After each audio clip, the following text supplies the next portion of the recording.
In Indiana, we're fighting to protect young Hoosiers. Our efforts are focused primarily in Indiana and the Midwest on heroin and prescription drugs. Approximately 120 people die a day from some form of drug overdose. The heroin epidemic that we're facing right now stems from prescription painkillers. Join us. Don't become a statistic. Saying no still works. Fight the fight.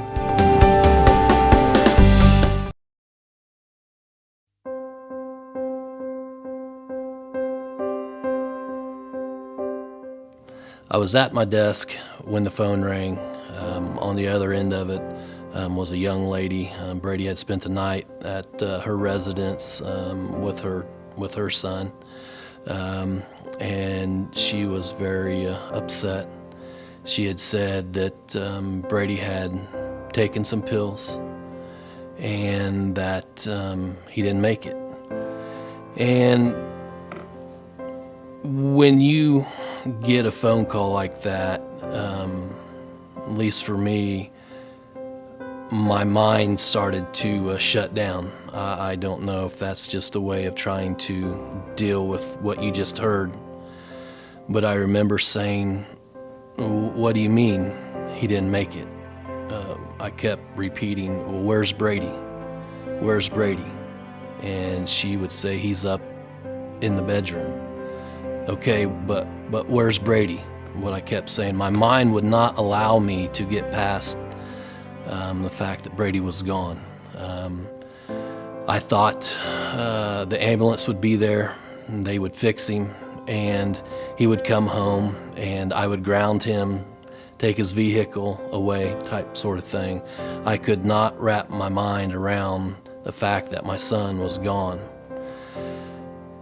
So finally, she handed the phone over to her husband, and he said, "Dustin, you need to get out here. Brady's gone." And so when you hear that from another father, then I could hear the stress in his voice. So you start to put the pieces together a little bit, but yet you're still in a pretty deep shock. But the other hurdle that I had was Brady's little brother was in the living room, and my wife was outside in the backyard, and they had no idea. And how was I going to get past them and keep it together without them knowing that our lives had changed forever and that Brady was gone? All because he made a choice to abuse prescription medicines.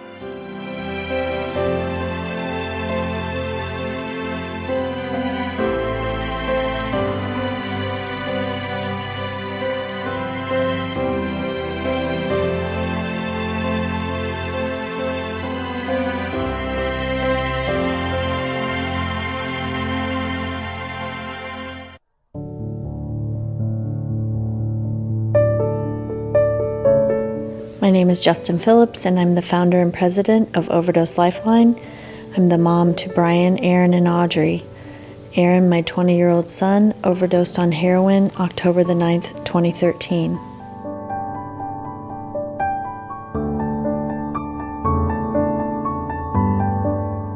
And when I went to this heroin roundtable, I learned about this drug called naloxone or Narcan that will stop an overdose from occurring.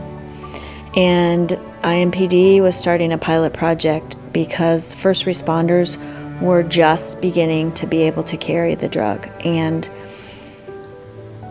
I thought, well, this is something I can do. I can raise money and help the first responders carry naloxone. So that was really the initial reason for starting Overdose Lifeline, was to help first responders carry naloxone.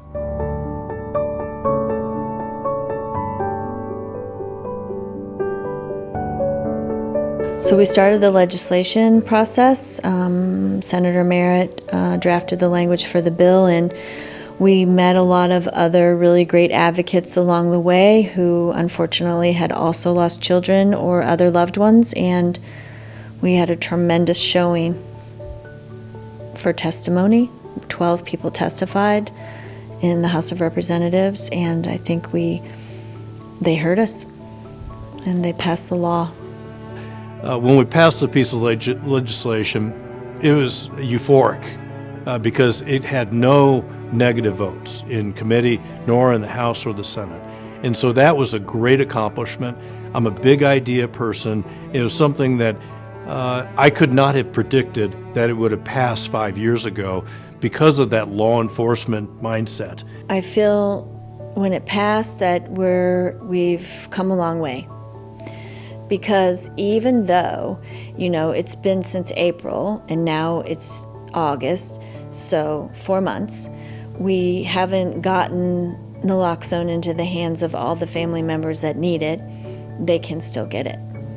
And it's broken down the barrier that existed. And I hear from families once or twice a week, and I'm able to help them find a prescription and find access to the drug, and they have the ability to save their child. They can have conversations with their children. I feel like we are making a difference. We are going to save lives. We're going to stop people from having to experience what I experienced. And of course, it's a big, humongous honor to have Aaron's name on it, because in some small way, Aaron doesn't go away. And also, it's kind of who Aaron was. He would want to help people.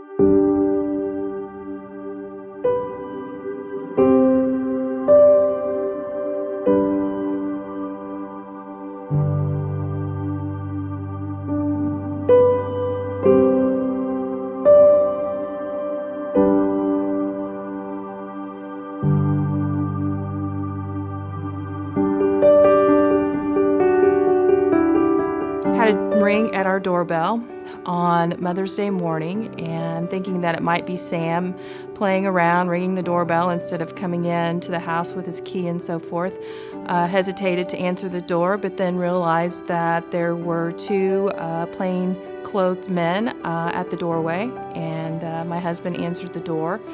And as they proceeded to discuss what they were involved in investigating and what was happening, I was thinking there must be some trouble these boys have gotten into, and now I'm going to be spending my Mother's Day talking with Sam about something that maybe he shouldn't have been involved with or shouldn't have done. The morning turned into what ended up being the worst day of my life. In year one, the healing process was a lot like Groundhog Day, the movie. You wake up every day and you realize that you've experienced what's been the worst day of your life, and you've lost your son. And then because Sam was 16, he was living at home, I parked the car in the garage, and I remember that last time that we were cleaning the garage and how we were laughing and getting along. Then I walk into the house and I pass his moped, which was what he rode over to his friends that night and never came back. As I walk into the house, I walk in the laundry room, and there are his hoodies hanging on his chosen wall hooks right next to those measurements that you take of your child growing. And the last one that Sam had, he was 6'2". And then you proceed on through the house and walk by his room countless times and realize what is and is not on the other side of that door. So year one, that's a mere impression.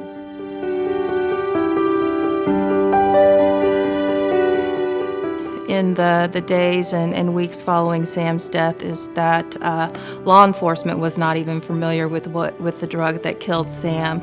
So we realized that there was a gap that we could help address by reaching out to our community, working with law enforcement, and actually, as you get involved, knowing more about synthetics, it has many legislative battles that have yet to be won. So we focus on the legislative pieces, but initially it was on law enforcement education. So we participated in forums which involved law enforcement, and then expanded that into education in communities with students and also parents. But I know that from the feedback and from the relationships that have developed with some of those students in tight spots, that